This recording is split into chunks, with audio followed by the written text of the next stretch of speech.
This is crucial, because what the FIA just quietly changed isn't fixing the 2026 crisis.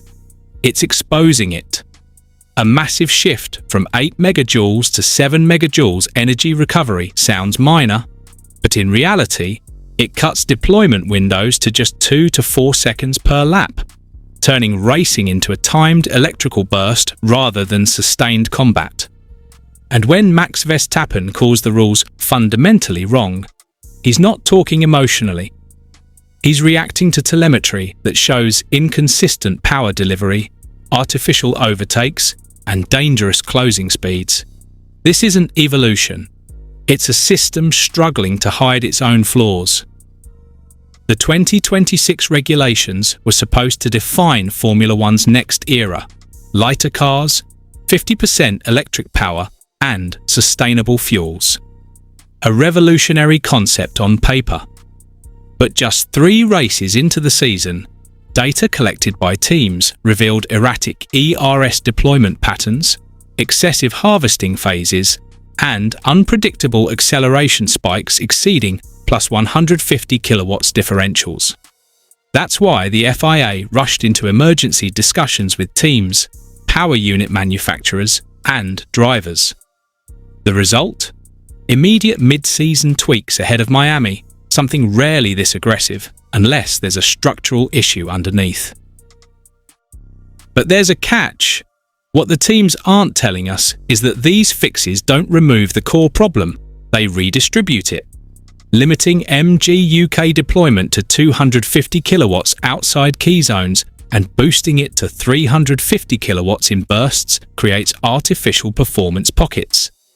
It's engineered racing, not natural competition.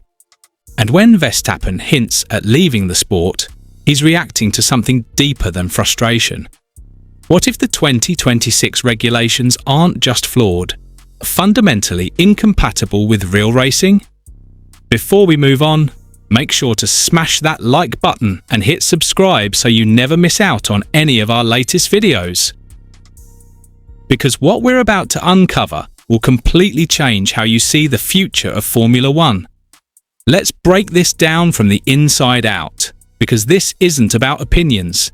It's about physics, data, and control. Start with the energy management system, the core of the 2026 concept. Previously capped at 8 megajoules per lap, now reduced to 7 megajoules.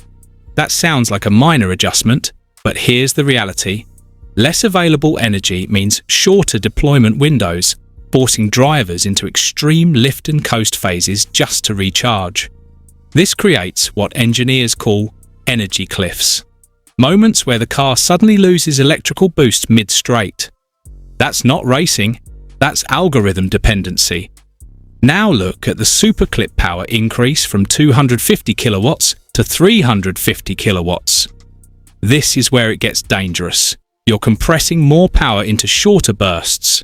Telemetry from early races already showed closing speeds exceeding 25 to 30 kilometers per hour differentials during activation zones. That's why the FIA had to cap race boost at plus 150 kilowatts, not for performance balance, but for safety. And here's the contradiction. They increase peak power, then artificially limit its usage across the lap.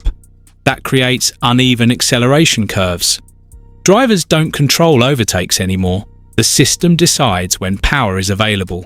That's exactly why Verstappen labelled it anti-racing. Now compare this to Red Bull Racing's current philosophy. Red Bull thrives on consistent aerodynamic load and predictable exit traction. Their dominance came from smooth power delivery and efficient ERS blending, not sudden spikes. The 2026 system destroys that advantage. It rewards opportunistic bursts, not sustained pace. Look at onboard footage. Notice how drivers hesitate on throttle mid-corner exit? That's not driver error. That's energy preservation strategy. They're managing battery states instead of attacking apexes. Now let's talk about the MGU-K deployment zoning. 350 kilowatts in acceleration zones, 250 kilowatts elsewhere. This creates a segmented lap structure. Engineers now design cars not for overall performance, but for specific zones. That's a completely different philosophy from traditional F1. It's closer to Formula E-style energy scripting. And here's where the political layer kicks in. The FIA claims this improves overtaking, but in reality, it standardizes it. Everyone gets similar boost windows. That removes competitive differentiation. Smaller teams gain artificial parity, not through engineering excellence, but through regulation constraints. Now shift to race, start safety systems. The low power start detection system automatically deploys MGU-K if a car launches too slowly. Sounds like a safety feature, right? But think deeper. You're introducing automated intervention into one of the most critical driver-controlled phases of racing. That's a precedent. Today, it starts. Tomorrow, it could be corner exits or traction events. This is control creeping into competition. And then we have wet condition adjustments, higher tyre blanket temperatures, and reduced ERS torque. Again, logical on the surface. But reducing torque in low grip conditions also reduces driver influence. You're making the car more stable, but less skill dependent. Now bring in Nicolas Tombazis. His statement, fundamentally a good package, isn't technical. It's political.